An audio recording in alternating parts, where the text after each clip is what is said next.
we need to talk about the $1,000 LEGO Death Star. My name is Ethan from the Brickscore YouTube channel, and today we'll be discussing the $1,000 Death Star releasing October 4th. Now it's safe to say the set has came with a lot of controversy. Not only is it the most expensive LEGO Star Wars set ever, or LEGO set in general, it's not exactly what LEGO Star Wars fans were expecting from a UCS Death Star. Now, even if you're not into Star Wars, what I want you to do right now is to close your eyes and visualise the Death Star in your head. What is it that you see? I think you'll be thinking of a large, grand, big grey sphere with an imposing laser targeting at the rebel scum below. The scale is something no sane person could ever visualise. You would look up into the sky in fear. Well, LEGO took that idea and they gave us this.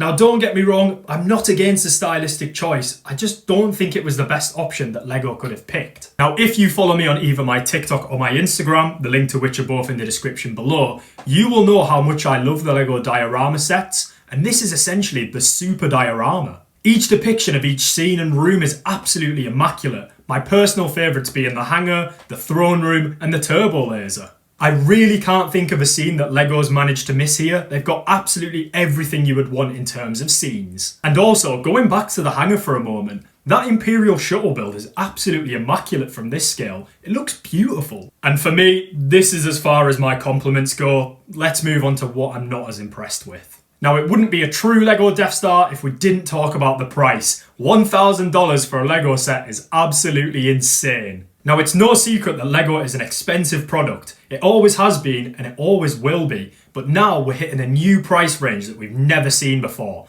This is the first set that's ever been $1,000, and for me and for you, a $1,000 LEGO set should probably be perfect. Spoiler alert, it isn't. So let's start off with my least favourite part, the minifigures. Now I have to admit, you do get a very wide range of figures from Luke, Vader, Obi-Wan and a Stormtrooper in a hot tub, but the real kick in the teeth for these figures is just the lack of quality.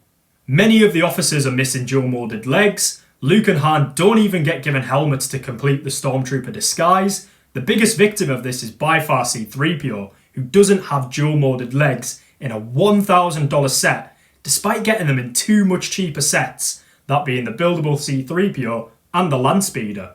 A $6 keychain is still a vastly superior version. I believe that the only figure who got dual moulded legs in this set is the hot tub Stormtrooper. As mentioned earlier in the video, we have to have a look at the design choice as well. Taking a look at the LEGO Death Star, you can see that it's a large flat disc and not the round sphere you may have initially pictured. And this is where my issue arises. I think for an Ultimate Collector Series set, the vast majority of people would have expected a large round sphere because that's what the Death Star is, and we've just not got that here. I think the vast majority of LEGO Star Wars fans would have expected something closer to the 2005 Death Star 2, or maybe even an updated version of the 2015 Death Star, just with a full exterior. If you can find me a video of someone predicting what we would have got, I'll buy you the new Death Star. I'm that confident no one has. And I do understand if we were to get a full exterior and interior, it would probably be another £200–300, but why do that? For me, I think the better option would have been committed to a half and half version,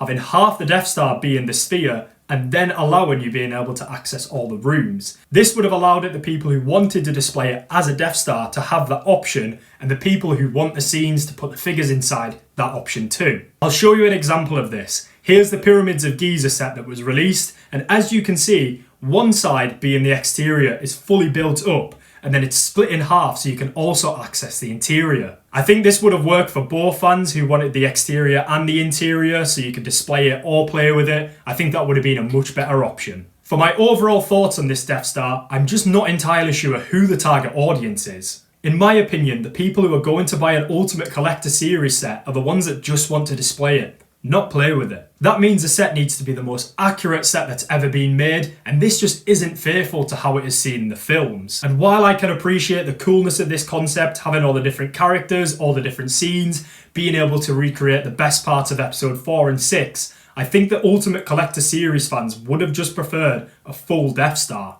But in any case, the $1,000 Death Star is here to stay. This is what we're getting. I'm really interested to see what you guys think about this, so let me know in the comments below your thoughts on the $1,000 Death Star. And as you can probably tell, this is my very first YouTube video, so if you want to be here along for the journey and to say you were the first one here, please drop me a subscription. I'd be very appreciative. I promise the videos will get better. That's all from me in this video. See you in the next one.